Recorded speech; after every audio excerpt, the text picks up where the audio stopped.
Doctor, can you just lead us in prayer before we start?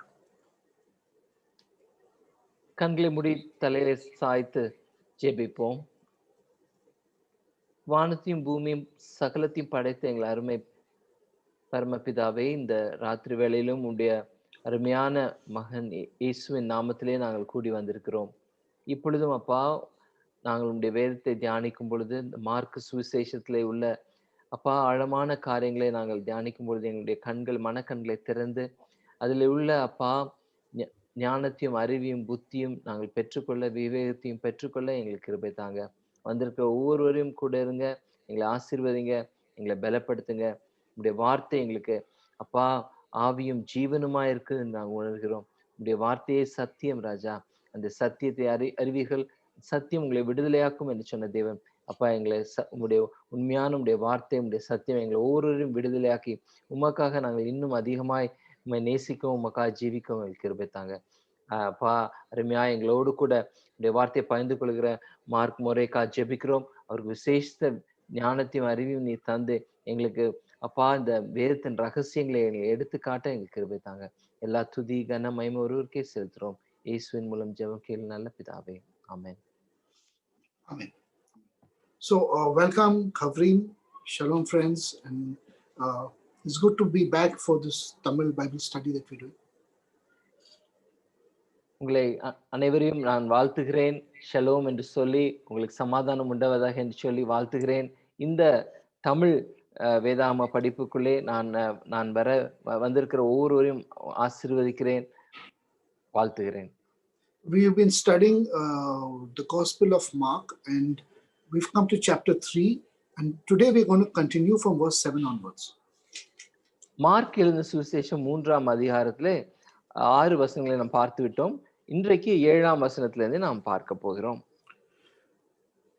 And verse 7 says that Jesus withdrew himself with his disciples towards the sea, and a great multitude from the Galilee followed him, and also from Judea. இயேசு தம்முடைய சீஷர்களோடு அவிடம் விட்டு கடலோரத்துக்கு போனார்.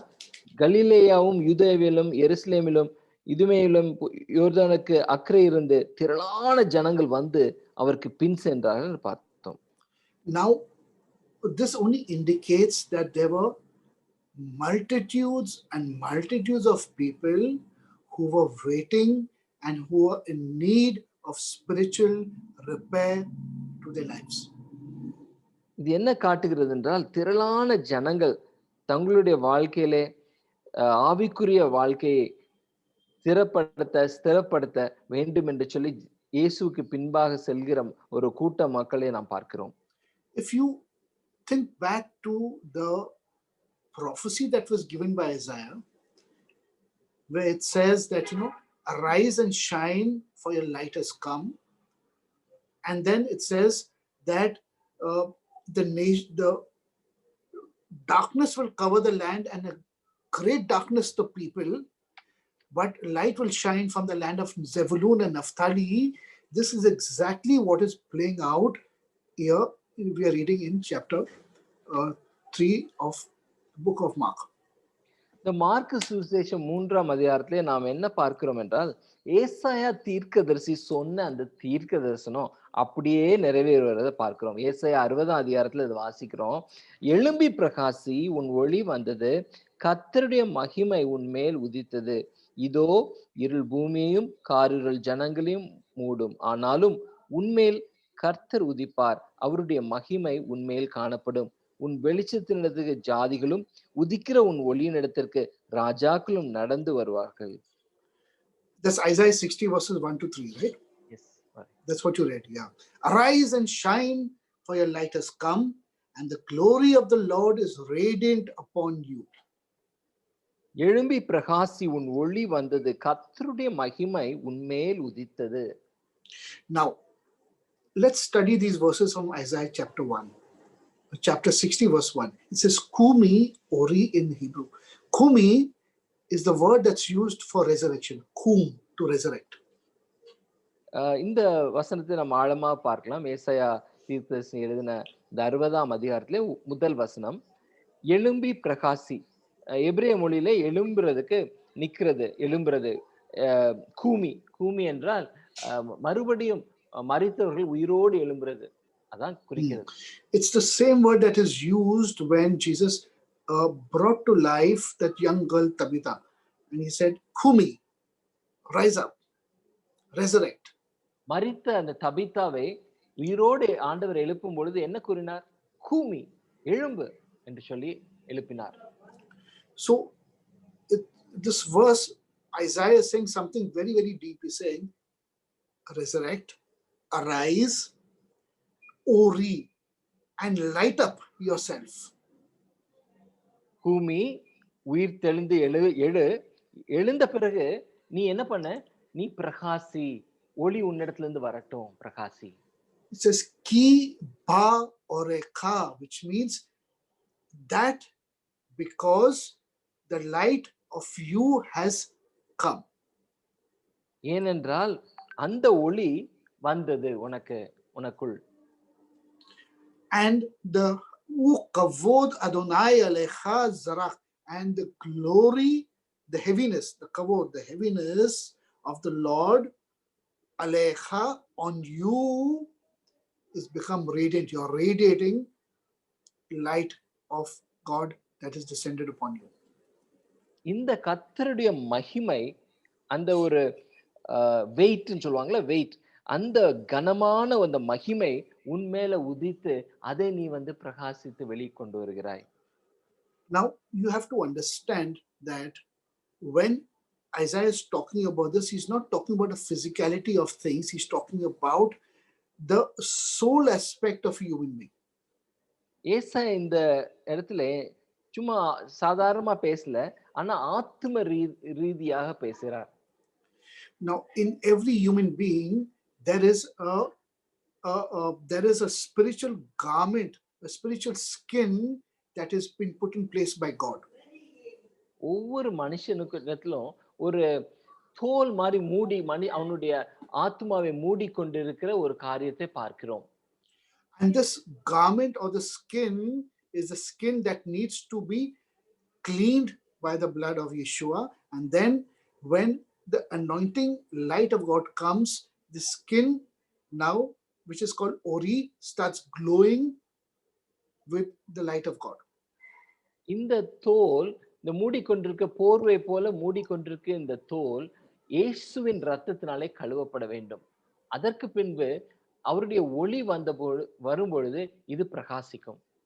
And then that skin itself will start becoming transparent and circumcised and lucent, and it will start radiating. The word out here is Alecha Zarak. It will start, you will start radiating the same light of the divine presence.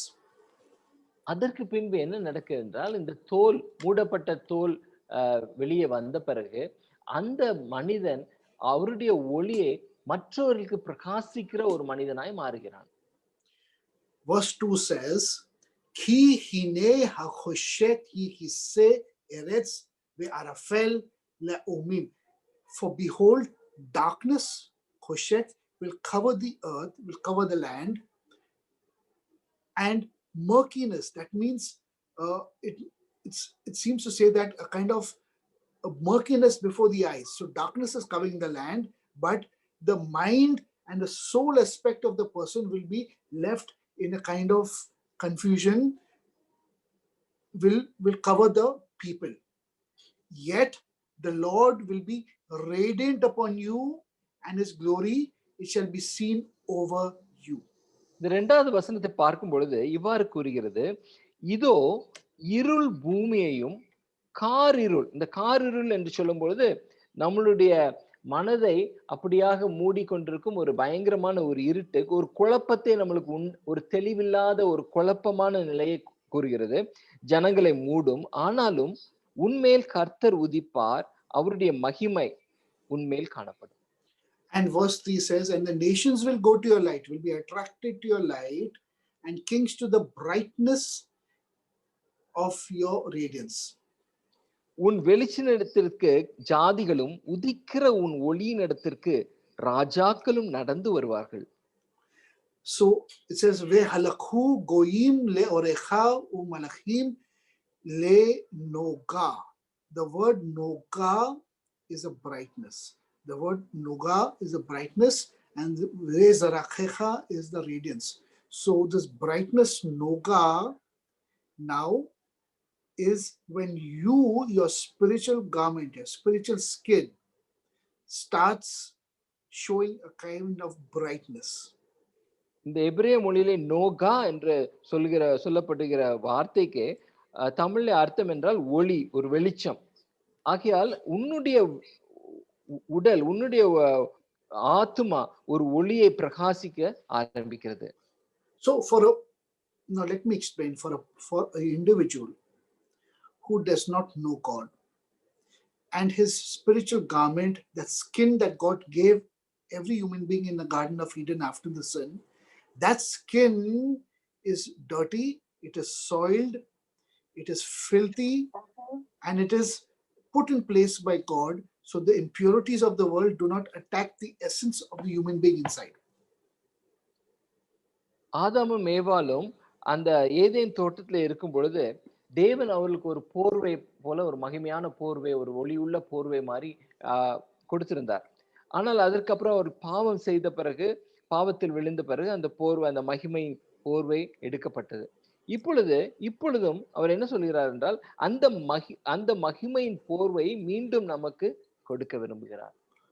So for an unbeliever who does not know God, this skin is filthy, dirty, and it is soiled, and it has no light. தேவனை விசுவாசிக்காத அவிசுவாசிக்கு அந்த தோல் இன்னும் அசிங்கமாக, அழுக்காக காணப்படுகிறது. அது இன்னும் சுத்தம் பட இல்லை. But for a person who believes and knows the Lord, this skin starts getting cleaned by the blood, and the skin now starts getting its own light because it starts reflecting the light of the divine.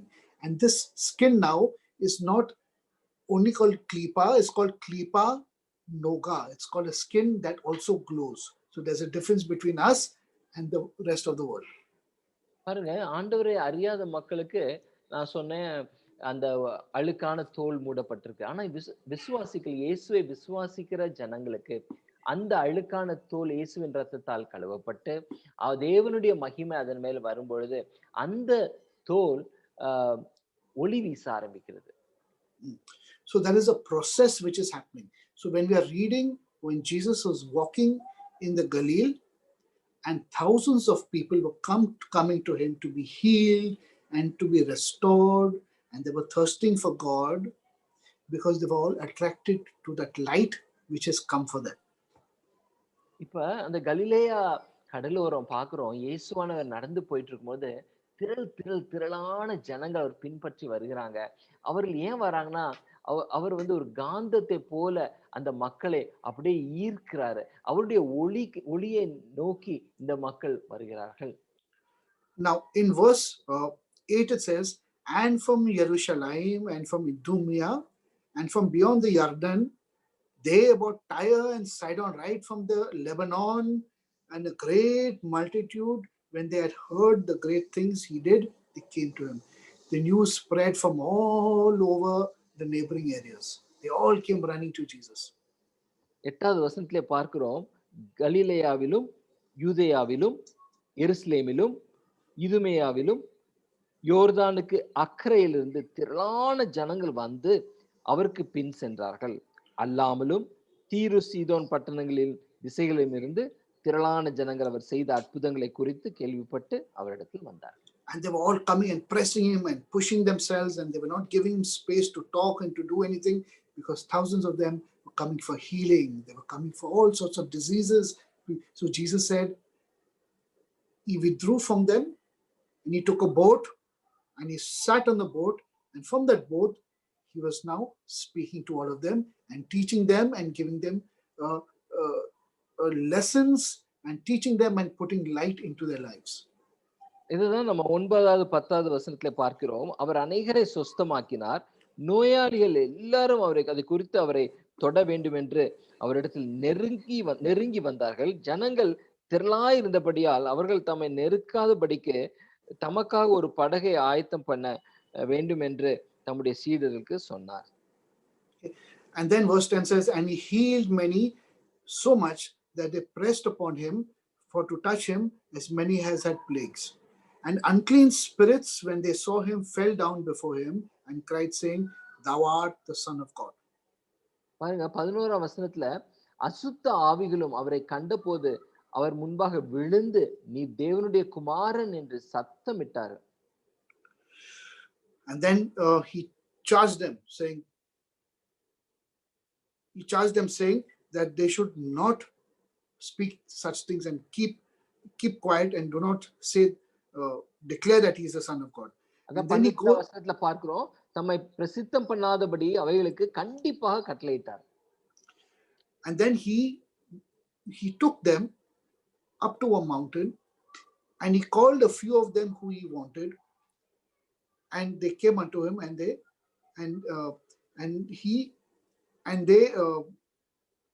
they basically, now something is happening that Jesus has ordained them for a specific purpose. பாருங்க, அதுக்கப்புறம் பின்பு அவர் ஒரு மலையின் மேல் ஏறி தமக்கு சித்தமானவர்களை தம்மிடத்தில் வரவழைத்தார். அவர்கள் அவரிடத்தில் வந்தார்கள்.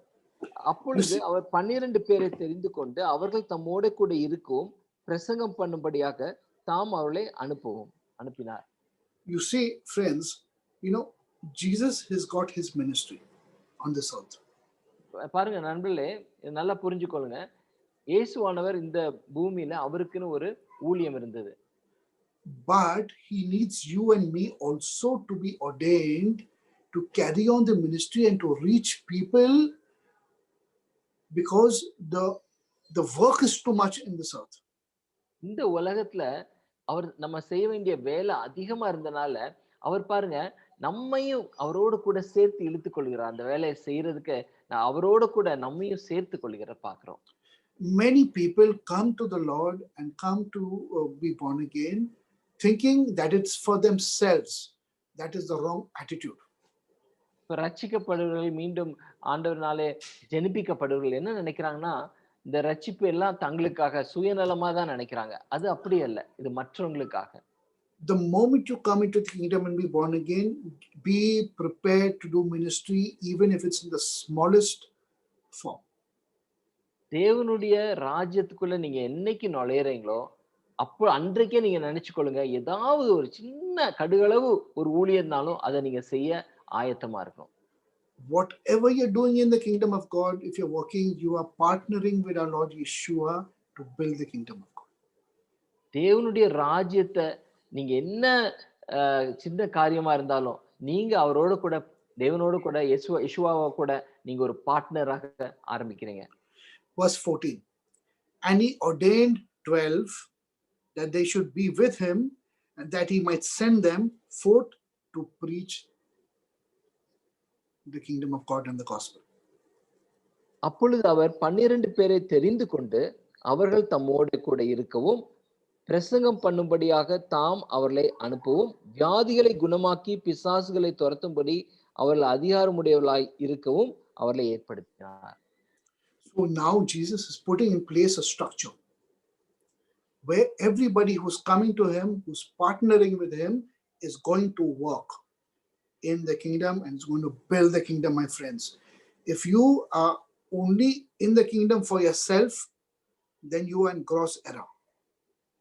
பாருங்க, இயேசுவானவர் இப்ப என்ன நடக்குதுன்னா, அவரோடு கூட இந்த 12 சீடர்களையும் அழைத்து கொண்டு மற்றவர்களையும் அழைத்து கொண்டு இந்த தேவனுடைய ராஜ்யத்தை கட்டக்கூடிய ஒரு சூழ்நிலையை அவர் உண்டாக்குறாரு. ஒரு முக்கியமான கட்டத்தை அவர்களையும் இழுத்துக்கொண்டு தான் மட்டும் செய்யாம அந்த ஊழியத்தை தேவனுடைய ராஜ்யத்தை அநேகரும் சேர்ந்து ஒன்றாய் கூடி செய்ய ஒரு உடன் ஊழியர்களாக அவர்களையும் எடுத்துக்கொள்கிறார். But what is most interesting is verse 15, which says, and he gave them power to heal sicknesses and to cast out evil spirits. இது ரொம்ப விசேஷித்தமான ஒரு சுவாரஸ்யமான காரியம் என்னன்னு பாத்தீங்கன்னா, அந்த 15ஆம் வசனம், மார்க் 3ஆம் அதிகாரம் 15ஆம் வசனத்துல வியாதிகளை குணமாக்கி பிசாசுகளை துரத்தும்படி அவர்கள் அதிகாரமுடையவர்களாய் இருக்கவும் அவர்களை ஏற்படுத்தினார் என்ற வசனம் தான். We have to ask ourselves this question.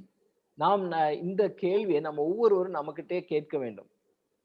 the power and the anointing to do, to preach, to heal, and to drive out evil spirits from human beings, does it come after the day of Pentecost, or Jesus is giving it to them before the day of Pentecost?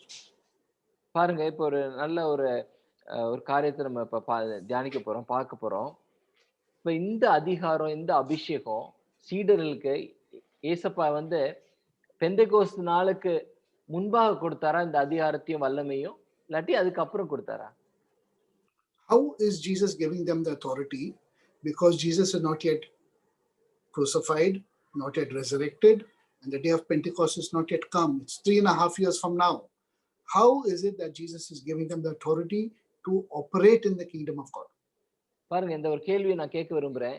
எப்படி இந்த அதிகாரத்தை இவர் ஊழியம் ஆரம்பிக்கிற அந்த நேரத்துல 3.5 வருஷம் கழிச்சு தான் அவர் சிலுவையில மரிக்கிறாரு, உயிரோடு எழும்புறாரு. அதற்கப்புறம் தான் 50 நாளுக்கு அப்புறம் அந்த பெந்தெகோஸ்து நாள்ல ஆவியானவருடைய அபிஷேகம் இறங்குது. ஆனாலும் இப்ப பார்க்கிறோம், இந்த துவக்கத்திலே இவளுக்கு வந்து அதிகாரத்தையும் வல்லமையும் கொடுக்கிறாருன்னு பார்க்கிறோம். எப்படி? அது எப்படி? There are two aspects to this answer. இதை நீங்க புரிஞ்சு கொள்றதுக்கு ஒரு 2 காரியம் இருக்கு இந்த பதில் சொல்றதுக்கு. First and most important is that he is giving it to his Jewish brothers and sisters who are under the covenant of God and Israel. முதல் காரியம், பிரதான காரியம் என்னன்னா, இதுக்கு அறிந்து கொள்ற ஒரு காரியம், இயேசுவானவர் தன்னுடைய யூத சகோதர சகோதரிகளுக்கு அவள் வந்து இந்த உடன்படிக்கைக்குள்ள இருக்கிறாங்க. அந்த உடன்படிக்கை உட்பட்ட அவர்களுக்கு இதை அவர் கொடுக்கிறார். And being Jewish people, they were already walking in the covenant to some extent. They were already circumcised physically, may not be spiritually to that extent, but the Jewish soul is on a much higher spiritual level than anyone else in the nations. பாருங்க, அப்ப இந்த யூதர்கள் அந்த ஏற்கனவே அவர்கள் அந்த யூத பாரம்பரியத்தை, அந்த நியாயப்பிரமாணங்களை கீழ்ப்படி கொண்டிருந்தாங்க. அந்த சுன்னத்தா அவர்கள் 8வது நாளிலே அவர்கள் பண்ணியிருப்பாங்க. இப்படிப்பட்ட காரியங்கள் அவளுடைய மற்ற புறஜாதிகள் மக்களுக்கும் இந்த யூதர்களுக்கும் ஒரு வித்தியாசம் என்னன்னா, அவர்கள் வேற ஒரு லெவல், அதிகமான ஒரு லெவல்ல அவங்க ஆத்துமா இருக்கிறத நம்ம பார்க்கிறோம். Because God had instructed them about purity and impurity, tahor and tameh, and they were eating the right food, the laws of kashrut, the dietary laws. So they were already following the commandments of God, albeit they were going wrong here and there. But on the spiritual level, they were on a little higher level than the rest of the world. ஆவிக்குரிய நிலை, யூதர்கள் அந்த ஒரு கூட வாழ்ந்து கொண்டிருந்த யூதர்கள் ஆவிக்குரிய நிலைமையில மற்றவர்களோடு கூட வேற லெவல்ல கொஞ்சம் ஒரு அதிகமா தான் இருந்திருப்பாங்க. ஏன்னா அவள் அப்படியே அந்த ஆண்டுடைய நியாய பிரமாணங்கள், கட்டளைகள் எல்லாவற்றையும் அவள் சரியா பின்பற்றி கொண்டிருந்தார்கள். So because of this, Jesus is treating them accordingly, and so that he is giving them the authority to do this. அதனாலதான் அவங்களுக்கு வந்து அந்த அதிகாரத்தை முதலே அவர் கொடுக்கிறார். என்ன அதிகாரம்? சுகப்படுத்துறதுக்கு, வியாதிகளை குணமாக்குறதுக்கு, பிசாசுகளை துரத்துறதுக்கு அதிகாரம் கொடுக்கிறார். Very important to understand that covenant. To read the New Testament, we have to read in context of the covenant, otherwise we will misunderstand it. பாருங்க, இந்த புதிய ஏற்பாடை நம்ம பார்த்து கொண்டிருக்கும் பொழுது, பழைய ஏற்பாடுல தேவன் யூத மக்களோடு கூட செய்த அந்த உடன்படிக்கை, எபிரேய மொழியில பெரெட்னு சொல்லுவாங்க நினைக்கிறேன், பெரெட். சோ இந்த உடன்படிக்கை நம்ம புரிஞ்சுக்கொள்ளணும். இதனால தான் ஆண்டவர் அவங்களுக்கு அந்த அதிகாரத்தை கொடுக்கிறார். The second aspect of it is that doing miracles and anointing of God is for the glory of God and not for the glory of man. இது 2வது பாயிண்ட் ரொம்ப முக்கியம். பாருங்க, இந்த குறிப்பு என்னன்னா, இப்ப இந்த பிசாசுகளை துரத்துறது, சுகமாகிறது எல்லாம் மனுஷனுடைய தன்னுடைய காலர் தூக்கி கொண்டு நான் பண்ணிட்டேன்னு சொல்லி மனுஷனுடைய தன்னைத்தான் உயர்த்துறதுக்கு அல்ல, பெருமை பாராட்டுறதுக்கு அல்ல, தேவனை மகிமைப்படுத்துறதுக்கு. So God can use anybody in this world to get something done. தேவன் இந்த உலகத்துல யாரை வேணா பயன்படுத்தலாங்க. He can use even an unbeliever in a certain way for a specific purpose, for his will and for his purpose. அவருடைய சித்தத்துக்கும் அவருடைய நோக்கங்கள் நிறைவேறக்கும் ஒரு அவிசுவாசியை கூட தேவன் பயன்படுத்தலாம். It does not mean that we are walking perfectly with God so that God cannot use us. நம்ம அப்படி அவர் பயன்படுத்துறதுனால நம்ம வந்து நம்ம ரொம்ப பெர்ஃபெக்ட் அப்படின்னு சொல்லி நம்ம நினைக்கவும் முடியாது. So doing miracles and doing great things in the kingdom of God is not connected with actually what Jesus is going to do for the nations. இந்த குணமாக்குறது, இந்த வியாதிகளை குணமாக்குறது, பிசாசுகளை துரத்துறதெல்லாம் ஏசப்பா வந்து ஜாதிகளுக்கு அவர் செய்ய போற காரியங்களோட கூட எந்தவித ஒரு கனெக்ஷனும் இல்லை. And it's very dangerous to think, even for a second, that I base my faith in God or my salvation in God only when I'm able to do miracles and do all these wonderful things that are written in the Bible. இது ரொம்ப ஒரு முக்கியமான காரியம். இதை நல்லா புரிஞ்சுக்கணும். இப்பொழுது நம்ம விசுவாசத்தை இந்த அடிப்படையை கொண்டு நம்ம எடுத்துக்கொள்ளக்கூடாது. நம்ம பிசாசுல துரத்த முடியுது, நம்முடைய வியாதிகள் நம்ம சொன்ன வியாதிகள் குணமாகிறது, வியாதியஸ்தர் குணமாறாங்க அப்படி சொல்லி இந்த அடிப்படையை கொண்டு நம்முடைய விசுவாசத்தை பார்க்க முடியாது. Jesus himself warns us, says, you can be raising the dead, preaching the gospel, healing the sick, doing all these great miracles. But on that day, Jesus is going to tell you, depart from me, you ones who do not practice the Torah, for I don't know you. பாருங்க, இது ஒரு பயங்கரமான ஒரு இது காரியம். நம்ம வந்து பிசாசுல துரத்தலாம், வியாதியஸ்தரை சொஸ்தமாக்கலாம், குணப்படுத்தலாம், பலவிதமான அற்புதங்கள் அடையாளங்கள் நம்ம செய்யலாம். ஆனா தேவன் வந்து அந்த நாள்ல என்ன சொல்லலான்னு வேதம் போட்டிருக்க, என்ன சொல்வாரு, அக்கிரமக்காரர்களை என்னை விட்டு புறம்பே போங்கள், உங்களை அறியேன் என்று சொல்லிடுவாராம். The goal of your and my life is to get to know the Lord. நம்முடைய வாழ்க்கையின் முக்கிய நோக்கம், ஒரு கோல் என்று சொன்னா அது என்னன்னா இயேசுவை அறிந்து கொள்ளணும், தேவனை அறிந்து கொள்ளணும். And once you know him, then you partner with him to build the kingdom of God. அவரை அறிந்து கொண்ட பிறகுதான் என்ன நடக்குது, நாம் அவரோடு கூட ஒரு உடன் ஊழியக்காரனாக தேவனுடைய ராஜ்யத்தை நம்ம கட்ட ஆரம்பிக்கிறோம். Do not go trying to build the kingdom of God without knowing the master. இயேசுவை அறியாதபடி முதலாக நான் தேவனுடைய ராஜ்யத்தை கட்ட போறேன், நான் அதை செய்ய போறேன், இதை செய்ய போறேன்னு நினைக்காதீங்க. முதல்ல அவரோட கூட இந்த உறவை சரிப்படுத்திக் கொள்ளுங்க. You can have a wonderful relationship with the master and yet do not do even a single miracle on this earth. உங்களுடைய எஜமானோடு கூட ஒரு அருமையான ஒரு உறவோடு நீங்க இருக்கலாம். ஆனாலும் இந்த உலகத்துல நீங்க ஜீவித்துட்டு இருக்கும் ஒரு அற்புதம் அடையாளம் செய்யாதவர்களா கூட இருக்கலாம். What is more important is that you got to know the master, know the Lord, not all these things. எது ரொம்ப முக்கியம்னா இதுல எல்லாத்தையும் காட்டிலும் உங்களுடைய எஜமானாகிய இயேசுவை நீங்கள் இன்னும் அதிகமாய் அறிந்து கொள்வதுதான் மிக மிக முக்கியமானது. So the cross, the death, the resurrection and Pentecost serves a different purpose altogether and is not mixed with the authority that's given, that God gives anybody who wants to work for him. பாருங்க, அதனால்தான் சிலுவை, மரணம், மூன்றாம் நாள் உயிர்த்தெழுதல், பெந்தெகோஸ்த் பண்டிகை, இவைகளுக்கும் தேவன் தன்னுடைய பிள்ளைகள் விசுவாசம் மூலமாக தேவனை அறிந்து கொண்டு தேவனுடைய ராஜ்யத்தை நடக்கிறதுக்கும் ஒரு பெரிய வித்தியாசம் உண்டு. Remember Isaiah 60 verse 1. Arise and shine, for your light has come, and when that light shines, and when you start shining, your Noga starts shining, it will dispel darkness. அந்த ஒளி உங்க மேல பிரகாசிக்கும் பொழுது அப்ப என்ன நடக்கும்னா நீங்க அந்த ஒளியை நீங்க வந்து பிரகாசித்து உங்களிடத்துல அந்த ஒளி ரிஃப்ளெக்ட் ஆயிரும்.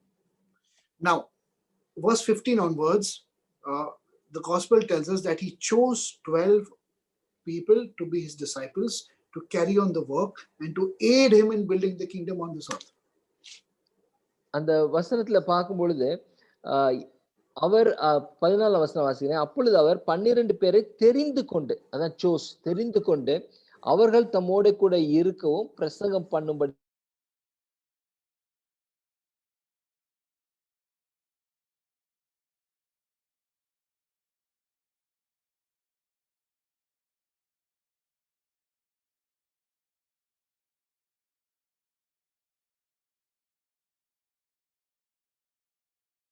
much as to eat bread. That means now the people were literally hounding Jesus and his disciples. பாருங்க அந்த அதற்கப்புறம் இதுக்கப்புறம் உள்ள வசனத்தை பார்த்தீங்கன்னா அப்படியே ஜன கூட்ட திரளா வந்து அவரை சாப்பிட கூட விடலையாம். அப்படி அவளை போட்டு நெருக்கி அவர் பக்கம் கூடி வந்தார்கள்னு சொல்லி நம்ம வாசிக்கிறோம். So in one way there was a kind of confusion which is happening in the land. அப்ப என்னன்னா ஒரு வகையில பார்த்தா ஒரு விதமான ஒரு குழப்பமான ஒரு சூழ்நிலை ஏற்படுவதை பார்க்கிறோம். So there was a spiritual darkness. ஒரு பக்கம் பார்த்தா ஆவிக்குரிய இருள். And now there was also a murkiness in the people's brains because there was a confusion, and the scribes and the Pharisees were watching people running around, random gathering, running after Jesus, and there was a whole lot of confusion which was happening. இந்த சூழ்நிலையில ஒரு பெரிய குழப்பம், எங்க பார்த்தாலும் ஒரு குழப்பம். பக்கம் மக்களுடைய திரள் கூட்டம் அவரை நெருக்கிறது, அவங்களுடைய சிந்தையில ஒரு விதமான ஒரு குழப்பம், எங்க பார்த்தாலும் இப்படி ஒரு இருளும் குழப்பமான ஒரு சூழ்நிலையை நம்ம காண்கிறோம். Verse 21 then it says that they literally tried their best to separate the Lord from the public because it was too much to handle, too much of confusion. பாருங்க அப்போ வந்து பார்க்கிறோம் அவ்வளவு நெருக்கத்தினால இப்ப என்ன பண்றாங்க, அவரை வந்து பாதுகாக்கிறதுக்காக அவரை தனிமைப்படுத்துறதுக்காக பாக்குறாங்க. Now taking advantage of this and seeing all this confusion, the Sophrim or the scribes which came from Jerusalem said that he has the prince of the flies, the prince of Beelzebub, that they accused Jesus of being the prince of the demonic entity called Beelzebub. அதான் பாக்குறோம். அந்த 22ஆம் வசனத்துல வாசிக்கிறேன். எருசலேமில் இருந்து வந்த வேத பாரகரும் இவன் பேசுபுல் கொண்டிருந்தாக்கிறான், பிசாசுகளின் தலைவனாலே பிசாசுகளை துரத்துகிறான் என்றார்கள். And they were accusing him because they were seeing all this confusion and they were seeing people running about and getting healed and doing all this nonsense. So the scribes and Pharisees were wondering as to what is happening, and they started accusing Jesus for he was causing confusion in the land. அதனாலதான் இந்த பரிசேயரும் வேதபாரலும் என்ன சொல்றாங்க நினைச்சாங்கன்னா, இவர் வந்து மக்கள் நடுவே ஒரு பெரிய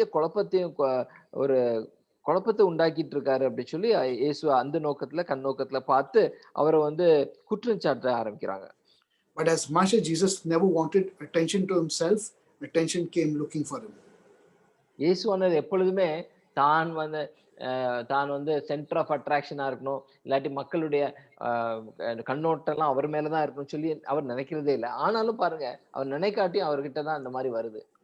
And so he called the scribes and said, come here, come here. You're accusing me of this, come here. ஆமா, அவங்க குற்றச்சாட்டி கொண்டிருந்த அந்த வேதபாரல சொன்னா, வாங்க இங்க வாங்க அப்படின்னு சொல்லி கூப்பிடுறாரு. And he's saying, how can you all say this? He's saying, if I am from the head of the Satan, how can Satan remove Satan? அதான் சொல்றாரு. அவர்களை அழைத்து 23வது வசனம், ஊமைகளாய் அவர்கள் சொன்னதாவது, சாத்தானை சாத்தான் துரத்துவது எப்படி? And if a kingdom is divided with itself, how can the kingdom stand? ஒரு ராஜ்யம் தான் தனக்குள்ளே விரோதமா இருந்தா எப்படி அப்புறம் அந்த ராஜ்யம் நிலைநிற்கும் அப்படின்னு அந்த கேள்வி கேட்கிறாரு. So he's saying, use your intelligence, use your brains. What are you talking about? Can't you see the work that God is doing? Why are you accusing me of this? பாருங்க, அவர் சொல்றாரு, கொஞ்சம் யோசிங்க, கொஞ்சம் உங்க மூளையை யூஸ் பண்ணுங்க. இப்ப கர்த்தர் தேவன் என்னைய பயன்படுத்தி கொண்டிருக்காரு, இல்லாட்டி இப்படிப்பட்ட காரியங்கள் எப்படி நடக்கும் அப்படின்னு சொல்லி அவங்களுக்கு சொல்றாரு.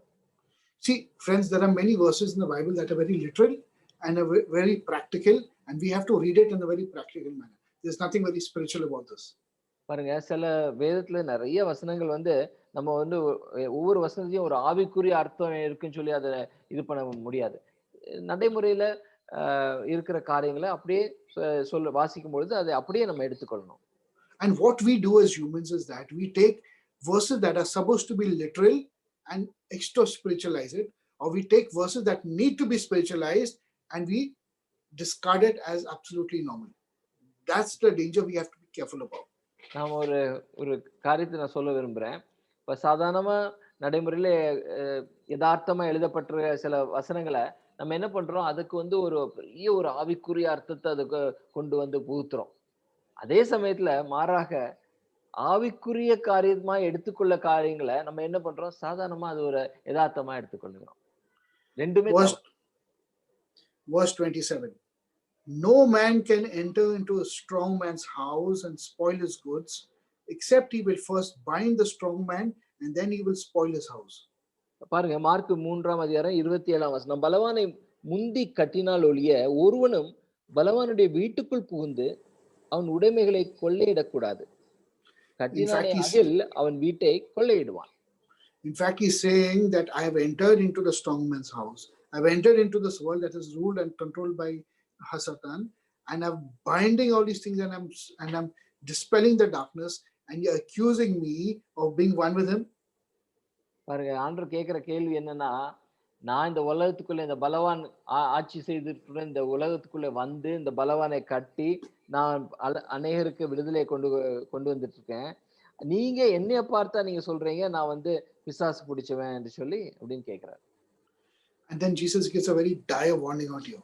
Very dire warning. Verse 28, he says, Amen, I say unto you, all sins shall be forgiven unto the sons of men. All sins and blasphemies. But ஒரு எச்சரிக்கையை விடுகிறார். இந்த வசனத்துல நம்ம பார்க்கிறோம், 28ஆம் வசனத்துல பயங்கரமான ஒரு எச்சரிக்கை. மெய்யாவே நான் உங்களுக்கு சொல்லுகிறேன், மனுஷர்கள் செய்யும் எல்லா பாவங்களும் அவருக்கு தூஷிக்கும் எந்த தூஷணங்களும் அவளுக்கு மன்னிக்கப்படும். ஆனால் ஒருவன் பரிசுத்த ஆவிக்கு விரோதமாக தூஷணம் சொல்லுவானாகில் அவன் என்றென்றைக்கும் மன்னிப்படையாமல் நித்திய ஆக்கினைக்குள்ளாயிருப்பான் என்றான். 2 வசனத்தை வாசித்தேன். All rebellion and sin and blasphemies can be forgiven by God. But if you attack and blaspheme His Holy Spirit, His divine presence, that is so dangerous that you can even go into second death. That means you will be completely annihilated in the world to come. Yeshua என்ன சொல்றாருன்னா, எல்லா விதமான துரோகங்களையும் பாவங்களையும் விரோதங்களையும் தூஷணங்களையும் மன்னிப்பு உண்டு. ஆனா பரிசுத்த ஆவிக்கு விரோதமா தூஷணம் செய்யும் பொழுது அது அந்த 2வது மரணத்திற்கு ஒருத்தனை நித்திய ஆக்கினைக்குள்ளாக தீர்க்கக்கூடிய ஒரு காரியத்துக்கு கொண்டு போய்விடும். Because they accused him saying that Jesus has an unclean spirit. Can you imagine what nonsense these people are talking? பாருங்க, என்ன ஒரு அபத்தமான ஒரு காரியத்தை சொல்றாங்க. யேசுவா தேவகுமாரனை என்ன சொல்றாங்க, அவர்கிட்ட ஒரு அசுத்த ஆவி இருக்குதுன்னு சொல்ற காரியம் ஒரு பயங்கரமான ஒரு தவறான ஒரு காரியம், மிகவும் தவறான ஒரு காரியம். Can you even imagine or think for a second that Jesus has an unclean spirit? It's ridiculous. நீங்க கொஞ்சம் சிந்திங்களேன், நம்முடைய ஆண்டவராகிய இயேசு கிறிஸ்துவுக்குள்ள ஒரு அசுத்த ஆவி இருக்கணும்னு எப்படிதான் அவங்க சொல்ல முடியும்? You know, Jesus hit the nail on the head out here. He said the perfectly correct thing to them. He's trying to tell them that all that you're seeing is by the power of the Holy Spirit, not that the head of Satan is controlling his underlings. பாருங்க, இதுல வந்து ஆண்டவர் சொல்ற காரியம் ரொம்ப மிக சரியான காரியம். அவர் சொல்றாரு, இந்த வல்லமைகள் வந்து பரிசுத்த ஆவியானுடைய வல்லமையினால்தான் நான் அசுத்த ஆவிகளையும் பிசாசுகளையும் துரத்துறேன். மாறாக நீங்க என்ன நினைக்கிறீங்கன்னா, சத்ருக்களின் சின்ன இந்த குட்டி சாத்தான்ல எல்லாம் அந்த பெரிய சாத்தான் வந்து துரத்த முடியுது அப்படி சொல்லி என்ன நீங்க தவறா புரிஞ்சுக்கிட்டீங்க அப்படின்னு சொல்றாரு. Now to have an unclean spirit is something that you will only experience when you are faced with divine light. ஒரு தெய்வீக ஒளி உங்ககிட்ட வரும்பொழுதுதான் உண்மையாவே இந்த அசுத்த ஆவியலை பற்றி உங்களால புரிஞ்சு கொள்ள முடியும், அறிந்து கொள்ள முடியும். You know, friends, you can go to a congregation and worship and praise, and you will find an amazing presence of God out there, but you will not see great wondrous miracles in that place. நண்பர்களே, நீங்க ஒரு கூட்டத்துக்கு போலாம், அங்க வந்து ஆராதனையில தெய்வீக பிரசன்னம் அப்படியே இறங்கி வரதை நீங்க உணரலாம் ஆராதனை வேலையில, ஜெப வேலையில. ஆனாலும் அந்த இடத்துல வந்து ஒரு அற்புத அடையாளங்களோ எதுவுமே நீங்க காண மாட்டீர்கள். Or you can go to a place that has very less spiritual presence and you will see all the evil in that place. You will find people falling and spirits leaving and deliverance happening and all those things happening. இதற்கு மாறாக இன்னொரு இடத்துக்கு நீங்க போறீங்கன்னு வச்சுக்கோங்களேன். அங்க வந்து என்னன்னா அற்புதங்கள், அடையாளங்கள் நடக்குது, பிசாசுகள் ஓடுது, மக்கள் வந்து குணமாகுறாங்க. ஆனாலும் அந்த இடத்துல தெய்வ பிரசன்னம், அந்த பிரசன்ஸ் இல்லாம இருக்கும். All this happens because where there is greater darkness, greater is the work of the Holy Spirit. எங்கு அதிக இருள் இருக்குதோ, எங்கு அந்தகாரம் இருக்குதோ, அங்கு அதிகமாக ஆவியானவருடைய வல்லமை கிரியை செய்யும். And where the divine presence of God goes and the light of God goes, it's dispelling the darkness and the darkness is being exposed. That is why you get all the types of activities that have got to do very spiritual kind of deliverance things happening. இப்ப எங்க தேவ ஒளி வெளிச்சம் அந்த இருளுக்குள்ள போகும் பொழுது, பிரவேசிக்கும் பொழுது, அந்த இருள் மாறி அந்த பிசாசுகளும், அந்த அந்தகார கிரியைகளும், துரைத்தனங்களும் ஓடுகிறத நம்ம பார்க்கிறோம். It's very easy to look at all this and say, oh wow, see what a great thing, how God is using me, how God is using me to do deliverance. I got deliverance ministry. Rubbish, friends. It's not your ministry at all.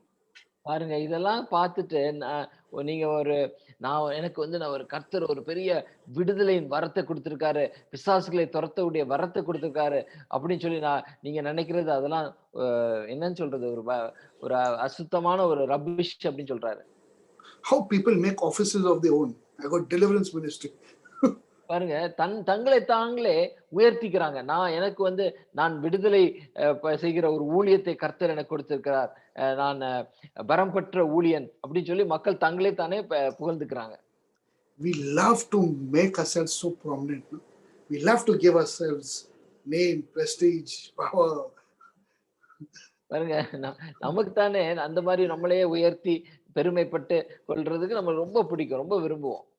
But the truth is that God operates, and where His Spirit operates, light enters and darkness is dispelled. It's all for the glory of God, not for you and me, friends.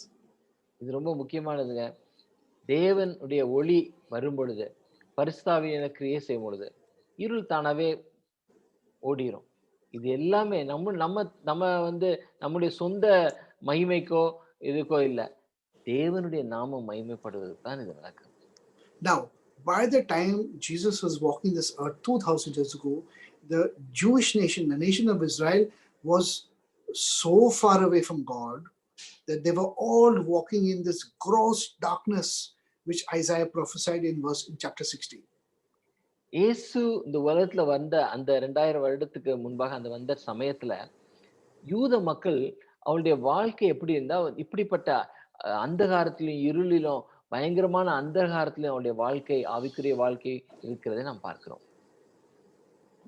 And Jesus came, the divine light came and He was dispelling all His darkness, and you can see and read all the great things were happening because of that. தெய்வீக அந்த ஒளி அந்த தேசத்துக்குள்ளே இயேசுவின் மூலமாக பிரவேசித்த பொழுது அவருடைய ஒளி இந்த அந்தகாரத்தை எல்லாம் வெளியே தள்ளுகிறதை இந்த காரியங்களிலே நம்ம பார்க்கிறோம். And Jesus was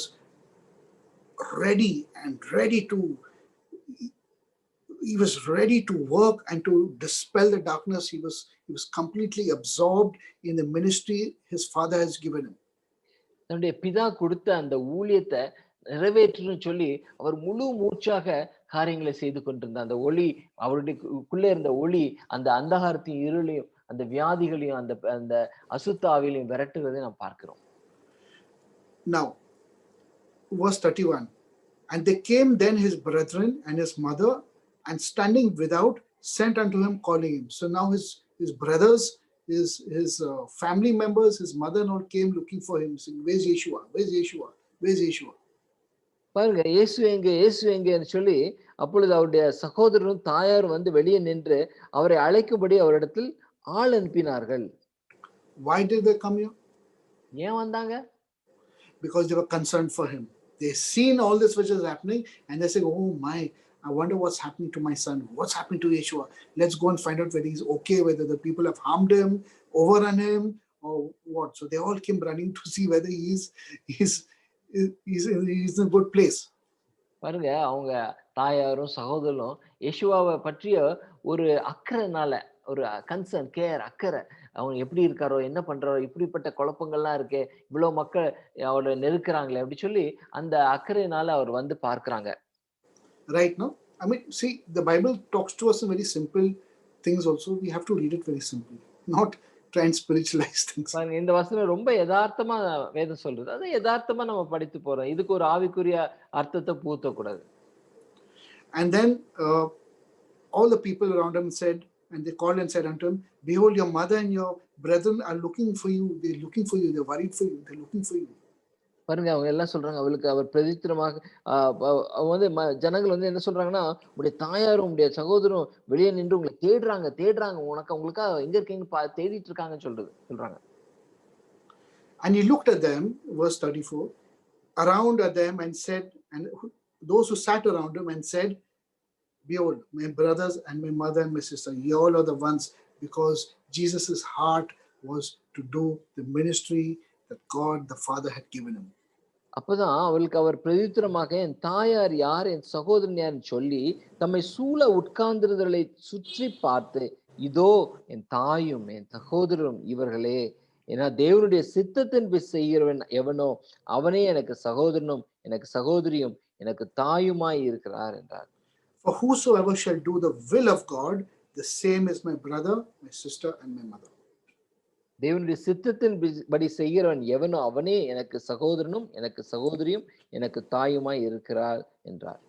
Jesus is focused. He is very specific, and he is very conscious of the ministry his Father has given him. தன்னுடைய பிதாவானவர் அவருக்கு கொடுத்த நோக்கம், அவருடைய சித்தம், அவருடைய ஊழியத்தை பற்றி அவர் திட்டவட்டமா இருந்தார். And it's very important to understand this in context, because, you know, friends, the moment you and me come, we have been given a ministry, whether it's small or it's big. The ministry is to partner with the Lord, to preach the gospel, and bring everybody to know Jesus. That is all it's required. தேவனுடைய ராஜ்யத்துக்குள்ள நம்ம என்றைக்கு நம்ம ரட்சிக்கப்பட்டு தேவனுடைய ராஜ்யத்துக்குள்ள வந்துட்டோமோ அந்த நாள் முதல் நம்ம ஒவ்வொருவரும் நம்மளுக்கு ஒரு ஊழியம் கர்த்தர் கொடுக்கிறார். இயேசுவோடு கூட ஒரு பார்ட்னராக, ஒரு உடன் ஊழியராக நாம் ஊழியத்தை செய்வது என்ன ஊழியம் என்றால், எல்லாருக்கும் இயேசுவை பற்றி சொல்லுவதும், ரட்சிப்பை பற்றி விவரித்து சொல்லவும், இயேசுவை ஒரு கை காட்டி மாதிரி இயேசுவை நோக்கி நம் கைகளை விரலை நீட்டி இவரை பின்பற்றுங்கள் என்று சொல்லி, இவர்தான் ரட்சகர் என்று சொல்லி நம்ம செய்கிற ஒரு ஊழியம் நம்ம ஒவ்வொருவருக்கும் கொடுக்கப்படுகிறது. So friends, this chapter 3 is very interesting to know and to understand what Jesus is actually doing among the multitudes. Just as Moses set up the judges to judge the people in the Old Testament, Jesus is setting up the disciples to dispel darkness among the people. பழைய ஏற்பாட்டிலே எவ்வாறு மோசே நியாயாதிபதிகளை உண்டாக்கினாரோ அதே போல புதிய ஏற்பாட்டிலே நாம் பார்க்கிறோம், இயேசுவானவர் தன்னுடைய சீடர்களை கொண்டு, தன்னை பின்பற்றுகளை கொண்டு, சீடர்களை கொண்டு இந்த இருளை நீக்கிறவர்களாகவும், பிசாசுகளை துரத்துறவர்களாகவும், வியாதியஸ்தரை சுகப்படுத்துறவர்களாகவும் உண்டாக்குற தேவனுடைய ராஜ்யத்தை இந்த பூலோகத்திலே கொண்டு வருவர்களாகவும் இருக்கிறார். And why 12 disciples? ஏன் 12 சீடர்கள்? Because each disciple will represent one Jewish tribe. ஒவ்வொரு சீடரும் பாருங்க ஒரு யூத கோத்திரத்தை காட்டுவான். All of Israel will be attached to the tribe that God has given them. எல்லா யூதர்களும் அந்த ஒவ்வொரு கோத்திரமாய் பிரிக்கப்படுகிறார்கள். அந்த ஒவ்வொரு யூதர் கோத்திரமும் அப்படிப்பட்ட அந்த கோத்திரத்தை உரியவர்களாகவே இருப்பார்கள். There is no 13th tribe called Christianity, and there's no 14th tribe called Jehovah's Witness, and there's no 15th tribe called Church of North India, and 16th tribe called Church of South India. There are only 12 tribes, and they're Jewish tribes. பாருங்க கோத்திரங்கள் 12 தான். நம்ம யோசிக்க கூடாது. 13வது கோத்திரம் CSI, CNI, ஜெகோவாஸ் witness அப்படின்னு சொல்லி அடிக்கிட்டே போக கூடாதுங்க. It's all, God does not look at us like this. You and me from the nations have been grafted into the 12 tribes of Israel. நீங்களும் நானும் அந்த புறஜாதி மக்கள்ல இருந்து நம்ம இஸ்ரவேல் மக்களோடு கூட அந்த செடியோடு கூட நம்ம இணைக்கப்பட்டிருக்கிறோம். Because God has a covenant between him and the children of Abraham. ஏனென்றால் தேவன் கர்த்தர் அவருக்கும் ஆபிரகாமின் குழந்தைகளாகிய இஸ்ரவேல் மக்களுக்கும் உள்ள அந்த ஒரு ஒரு உடன்படிக்கையை உண்டாக்கி இருக்கிறார். And through them he's grafting the nations into them, and that will be the body, the corporate body of the Son of God.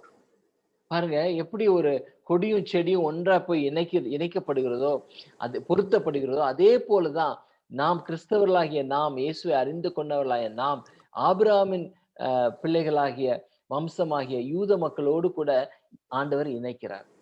So friends, please get this out of your mind, that there is the Jewish nation and there is the Christian nation. God does not look at us like this. கர்த்தர் தேவன் நம்மை 2 பிரிவுகளாக நம்ம பார்க்கவே மாட்டார். நம்ம நினைக்க கூடாது ஒரு பிரிவு வந்து யூத மக்கள், ஒரு பிரிவு வந்து புறஜாதி மக்கள், கிறிஸ்தவர்கள் என்று சொல்லி நம்ம அப்படி நினைக்கவே கூடாது. So friends, we finished chapter 3, and next week we'll do chapter 4, which will actually start off now the real teachings of our Lord Jesus. Till now it's just been the introduction in the first 2 chapters. இந்த முதல் 3 அதிகாரங்களும் ஒரு முன்னுரை மாதிரி தான் இருந்தது. அடுத்த வாரத்துல இருந்து 4ஆம் அதிகாரத்தை நம்ம பார்க்க போறோம். அதுல இருந்து தான் உண்மையான நம்ம அந்த கதை தொடங்கும். Until we meet next week on Friday at 9 o'clock. Shalom, good night, God bless, and may God bless you and your families, and I will meet you next weekend. அடுத்த வாரம் உங்களை சந்திக்கும் வரை உங்கள் அனைவரையும் கர்த்தர் ஆசீர்வதிப்பாராக. உங்களையும் உங்கள் குடும்பங்களையும் கர்த்தர் ஒவ்வொருவரையும் ஆசீர்வதிப்பாராக. ஆமென். Amen.